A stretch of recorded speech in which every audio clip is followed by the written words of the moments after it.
Hello everyone, আসসালামু আলাইকুম। কেমন আছেন সবাই?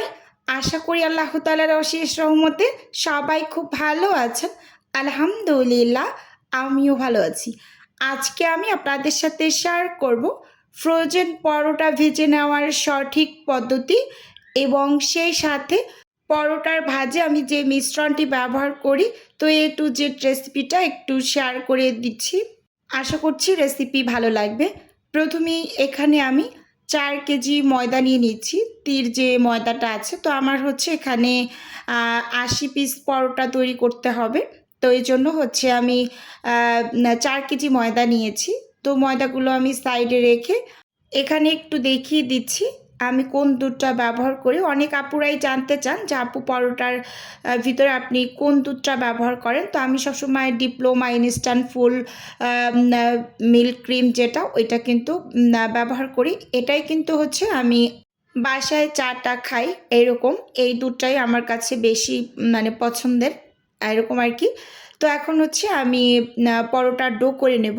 তো একসাথে হচ্ছে আমি 2 কেজি ময়দার ডো করে নিচ্ছি। আবার এই 2 কেজি করার পর আবার আলাদা করে 2 কেজি করে নেব। এভাবে করে একসাথে কিন্তু আমি 4 কেজি ময়দার ডো একসাথে করে নিচ্ছি। অনেক আপুরাই জানতে চেয়েছেন যে আপু 2 কেজি ময়দায় কতটুকু লবণ ব্যবহার করেন। তো এই যে ভালোভাবে লক্ষ্য করলে বুঝতে পারবেন আমি 1.5 টেবিল চামচ লবণ দিয়েছি একটু উঁচু উঁচু করে। এবং চিনিটা কিভাবে ব্যবহার করবেন, এখানে আমি উঁচু উঁচু করে 2 টেবিল চামচ চিনি দিয়েছি 2 কেজি ময়দায়, একেবারে উঁচু উঁচু করে। যদি আপনারা প্লেন করে নিতে চান তাহলে কিন্তু 3 চামচ ব্যবহার করবেন এরকম আর কি। গুঁড়ো দুধটা কতটুকু ব্যবহার করছি ভালোভাবে লক্ষ্য করলে বুঝতে পারবেন। 1/3 কাপ যে মেজারমেন্ট কাপটা আছে, তো আমি কিন্তু 2 বার দিলাম। প্রথমে একবার 1/3 কাপ দিয়েছি, পরে আর একবার আবার 1/3 কাপ দিয়েছি। তো এবার কিন্তু শুকনো অবস্থায় সব কিছু একসাথে একটু মিশিয়ে নিচ্ছি। তো আপনারা চাইলে শুকনো হাতেও কিন্তু খুব সুন্দরভাবে মিশিয়ে নিতে পারবেন। এই প্রশ্নটা আমি বহুবার পেয়েছি যে আপু লবণটা কিভাবে ব্যবহার করব। আচ্ছা, লবণ কিন্তু কখনোই রুটি পরোটাতে অনেক বেশি খাওয়া যায় না। একটু কম হলে সমস্যা নাই। কোনো টাইপের সবজি ভাজি গরু মাংস বা হচ্ছে মুরগির মাংসের সাথে সেটা কিন্তু অ্যাডজাস্ট হয়ে যায় এরকম। তো সবসময় এই দিকটা মাথায় রেখে আপনার লবণটা ব্যবহার করবেন। তো যাই হোক, এখানে আমি তেল দিয়ে দিলাম 2 বার করে 1/3 কাপ 1/3 কাপ। তো এবার খুব সুন্দরভাবে হচ্ছে হাত দিয়ে ময়াম করে নিচ্ছি। আমি সবসময় বলি 1 কাপ ময়দার জন্য আপনারা 2 টেবিল চামচ তেল ব্যবহার করবেন। 2 কাপ হচ্ছে ময়দার জন্য 4 টেবিল চামচ তেল ব্যবহার করবেন। এভাবে করে তেলের পরিমাপটা করে নেবেন। আজকে কিন্তু আবারও একটু ভিডিওতে আমি বলে দিলাম, যেহেতু নতুন নতুন আপুরা অ্যাড হয় তাদের মনে তো কতই প্রশ্ন থাকে, তাই না? তো যাই হোক, এখানে এখন হচ্ছে ভালোভাবে ময়াম করে আমি ডোটা রেডি করে নিচ্ছি। আর আমি সবসময় ডো কিন্তু গরম পানি দিয়েই তৈরি করি। যারা আমার পুরনো ভিউয়ার্স আছেন তারা হয়তো বা জানেন আমি ডোটা সবসময় গরম পানি দিয়ে রেডি করি। তো এই যে দেখুন, আমি কিন্তু খুব সুন্দরভাবে এখানে ডোটা রেডি করে নিয়েছি। অল্প অল্প করে পানি অ্যাড করে হালকা একটু ঠান্ডা করে তারপর কিন্তু আমি মথে নিয়েছি। তো এই কাজগুলো একটু অফ ক্যামেরায় করেছি, যেহেতু অনেকটা সময়ের ব্যাপার। তো ক্যামেরা অন করে এত কাজ আসলে করা পসিবল না। তো যাই হোক, এখন এখানে আমি অল্প একটু হচ্ছে তেল দিয়ে দিলাম। দিয়ে ডোটার চারপাশে খুব সুন্দরভাবে কভার করে ঢাকনা দিয়ে ঢেকে রেস্টে দিয়ে দেব। আর এ পাশে অফ ক্যামেরায় কিন্তু আমি আরও 2 কেজি ময়দার ডো করে নিয়েছি। তো এই যে দেখুন, প্রায় আধা ঘন্টা পর আমি ডোগুলোকে এরকম ছোট ছোট লেচি করে নিয়েছি। এখানে আমার 42 পিস লেচি হয়েছে। পাশের যে বোলটা, ওই বোলটাতেও আমার 42 পিস লেচি হয়েছে। মানে 2 কেজিতে আমি 42 পিস লেচি তৈরি করে নিতে পারি। 1/3 কাপ যে মেজারমেন্ট কাপটা আছে, ওই মেজারমেন্ট কাপটা দিয়ে কিন্তু আমি সব সময় পরোটার ডোটা মেপে নিই। অনেকেই জিজ্ঞেস করেন আপু কত গ্রাম থাকে? 82 থেকে 85 গ্রাম একটা পরোটার ওজন।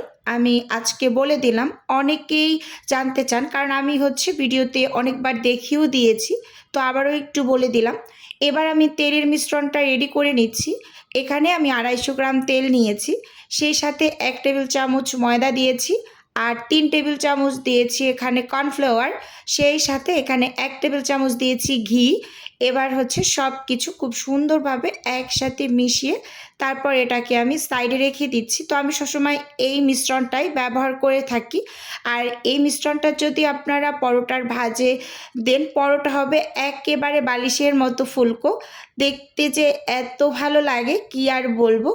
একবার বাসায় ট্রাই করবেন, আশা করি আপনাদের কাছেও এভাবে পরোটা তৈরি করতে ভীষণ ভীষণ ভালো লাগবে। তো যাই হোক, এখানে আমি একটা লেচি নিয়ে পাতলা করে রুটি বেলে নিচ্ছি, একেবারে পাতলা, যথাসম্ভব পাতলা, মানে যতটা পাতলা করতে পারেন আর কি। আর রুটিটা যদি আঁকা বাঁকাও হয় কোনো টাইপের অসুবিধা নেই প্রথমবার। দ্বিতীয়বার তো আমরা ভাঁজ দেওয়ার পর একটু মোটা করে বেলে নেই পরোটা, এটা হয়তো বা আমরা সবাই জানি, তাই না? তো এবার এখানে আমি উপর থেকে তেলের মিশ্রণটা দিয়ে এবার ব্রাশ দিয়ে চারপাশে খুব সুন্দরভাবে লাগিয়ে শুকনো ময়দা ছিটিয়ে আমি ভাঁজটা দিয়ে নিচ্ছি। কোনো অংশ যাতে ফাঁকা না থাকে সেদিকটা একটু লক্ষ্য রাখবেন। তো যাই হোক, এতে ময়দা আমি ছিটিয়ে নিয়েছি। এবার উপরটাও একটু তেল ব্রাশ করে ময়দা ছিটিয়ে আমি চারকোনায় ভাঁজ দিয়ে নেব। আর আমি পরোটা সব সময় চারকোনা ভাঁজেরই তৈরি করি। আর আমার কাছে এভাবে পরোটা তৈরি করতে বেশি সুবিধা লাগে, মানে তাড়াতাড়ি হয় এরকম। পরোটা তৈরি করা কিন্তু একটু ঝামেলার ব্যাপার। এই যে তেলের যে মিশ্রণটা ফার্স্ট টাইম ঢোকাতে এটা কিন্তু অনেকটা সময় লাগে, কি আর বলবো আপনাদের, অনেকটা সময় লাগে। তো যাই হোক, এই যে দেখুন এখানে আমি সবগুলোকে ভাঁজ করে নিয়েছি। এখানে প্রথম যে বাটিটা ছিল, মানে বোলটা, ওই বোলটার ভিতর 42 পিস ছিল, পুরোটাই আমি ভাঁজ করে এবার বেলে নেব। বাকিগুলোও কিন্তু আমি বেলে নিয়েছি, পাশে রেখেছি। যাই হোক, এবার এই যে একটা একটা করে আমি বেলে নিচ্ছি আর ছেঁকে নিচ্ছি। আমি সবসময় পরোটা এভাবেই রেডি করি, একা হাতে যেহেতু আমি কাজ করি। এক পাশে চুলোতে আমি তাওয়া বসিয়ে ছেঁকে নেই, আর এক পাশে হচ্ছে এভাবে পরোটা তৈরি করতে থাকি, পাশে দাঁড়িয়ে দাঁড়িয়ে একটা করে বেলি আর একটা করে ছেঁকে নেই, এভাবে করে সব সময় ছেঁকে নেই। আর একটু কাজ যদি আপনি গুছিয়ে করেন দেখবেন অনেকটা সময় ধরে কাজ করে নিতে পারবেন। আর কাজ যদি আপনি এলোমেলো করে করেন তাহলে কিন্তু দেখবেন খুব বেশি একটা সময় আপনার কাজ করতে ভালো লাগবে না, মানে লং টাইম কাজ করতে পারবেন না। তো সবসময় একটু গুছিয়ে কাজ করি বলে অনেকটা সময় ধরেই কিন্তু কাজ করে নিতে পারি। অনেক আপুদের এই প্রশ্ন থাকে, আপু এত কাজ একা কিভাবে করো? তো আমি সবসময় সময় বের করে অল্প অল্প করে কাজ করি। আর আমি যাদের অর্ডারগুলো নেই আমি সব সময় বলে নেই আমাকে সময় দিবেন, আমি কাজ রেডি করে ডেলিভারি করে দেব। তো এটা আমি আবারও একটু ভিডিওতে রিপিট করে দিলাম যে আপনারা 2 থেকে 3 দিন সময় নিয়ে অর্ডার কনফার্ম করবেন, আপনাদের খাবার ফ্রেশ রেডি করে ডেলিভারি করা হবে। তো এরকম আর কি। এখানে আমি পরোটাগুলোকে এক এক করে ছেঁকে নিচ্ছি আর হচ্ছে একটা করে বেলে নিচ্ছি। তো দেখুন এই যে প্রথমবার আমি যেগুলো বেলে নিয়েছি সেগুলো এই যে এখানে ছেঁকেছি। তো এগুলো হচ্ছে আমি ঠান্ডা করে প্যাকেট করে নেব। আর বাকিগুলো কিন্তু সব অফ ক্যামেরায় আমি করে নিয়েছি। এখানে এগুলো কিন্তু ঠান্ডা হয়ে গিয়েছে অলরেডি। তো ঠান্ডা হয়ে যাওয়ার পর এই যে খুব সুন্দরভাবে প্যাকেট করে নিচ্ছি। তো অনেকে প্যাকেজিংটা দেখতে চেয়েছেন, তো আপনাদের জন্য আজকে আমি এই প্যাকেজিংয়ের ভিডিওটাও কিন্তু একটু রেখেছি। তো পরোটাগুলো প্যাকেট করতে করতে আমি ছোট্ট করে আমার বিজনেসের একটু প্রচার করছি। তো আপনারা তো অনেকে জানেন যে আমার ছোট্ট একটা ফ্রোজেন আইটেমের বিজনেস আছে। যদি কেউ কোনো টাইপের ফ্রোজেন খাবার অর্ডার করতে চান বা কোনো টাইপের পিঠা অর্ডার করতে চান তাহলে স্ক্রিনে দেওয়া হোয়াটসঅ্যাপ নাম্বারে নক দিলেই কিন্তু আপনি A to Z জানতে পেরে যাবেন। এবং যদি কেউ অর্ডারটি সরাসরি কনফার্ম করতে চান তাহলে হোয়াটসঅ্যাপ নাম্বারে কল করে সরাসরি অর্ডারটি কনফার্ম করতে পারেন। শুধুমাত্র ঢাকা সিটির মাঝে কিন্তু হোম ডেলিভারি করা হয়, মানে ক্যাশ অন ডেলিভারি যেটাকে বলে। তো যাই হোক, কথা বলতে বলতে এখানে কিন্তু আমি একটার উপর একটা পলি শিট দিয়ে পরোটাগুলোকে প্যাকেট করে নিচ্ছি। আর এই পরোটাগুলোকে আমি প্যাকেট করে বাকি যে পরোটাগুলো আমি মানে ভাঁজ করে রেখেছি সেগুলোও কিন্তু হচ্ছে অফ ক্যামেরাতে আমি বেলে নেব। আর অনেকটা বেশি গরমের কারণে কিন্তু কাজ করতে খুব বেশি অসহ্য লাগে। আমি যেহেতু আমার একটা মানে পারিবারিক প্রোগ্রাম অ্যাটেন্ড করতে আমি একটু দেশে গিয়েছিলাম, মানে আমার বরিশালে গিয়েছিলাম, আমার হোম ডিস্ট্রিক্ট যেহেতু বরিশাল। তো এই জন্য কিন্তু আমার অনেকগুলো কাজ জমে গিয়েছে। তো এখন হচ্ছে আমি অনেক বেশি প্যারার মাঝে আছি। তো যাই হোক, আস্তে আস্তে করে কভার করব। সবাই আমার জন্য একটু দোয়া করবেন যাতে শারীরিকটা ভালো থাকে, এরকম আর কি। তো দেখুন এখানে হচ্ছে আমি পরোটাগুলো প্যাকেট করে নিয়েছি সবগুলো। এই যে এখানে 40 পিস প্যাকেট করেছি। আর বাকি এই যে এগুলো কিন্তু অফ ক্যামেরাতে আমি বানিয়ে তারপর এগুলোও প্যাকেট করে নিয়েছি। তো এগুলো এখন হচ্ছে আমি ফ্রোজেন হতে দিয়ে দেবো। আর আপনাদের একটু দেখিয়ে দিচ্ছি পরোটা ভেজে। একটা আপু বলেছেন যে আপু ফ্রোজেন পরোটাটাও একটু ভেজে দেখিও এবং ইনস্ট্যান্ট যে পরোটাটা বানাও তুমি তো সেটাও একটু দেখিয়ে দিও। তো এই যে এখানে আমি এটা একেবারে কেবলমাত্র বানিয়ে নিয়েছি, তো সেটাই একটু ছেঁকে নিচ্ছি। একটা ভেজে নিচ্ছি, আমি একটু নাস্তা করব তো এই জন্য।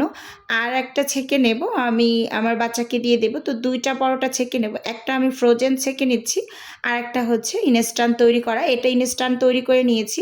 তো হালকা করে আমি এপিঠ ওপিঠ একটু ছেঁকে তারপর কিন্তু খুব সুন্দরভাবে পরোটাকে একটু মানে কড়া করে ভেজে নেব। আমি সবসময় মুচমুচে জিনিস পছন্দ করি, আর আমার পরিবারের সবাই একটু এইরকমই, মানে মুচমুচে খাবারগুলো খুব বেশি পছন্দ করে।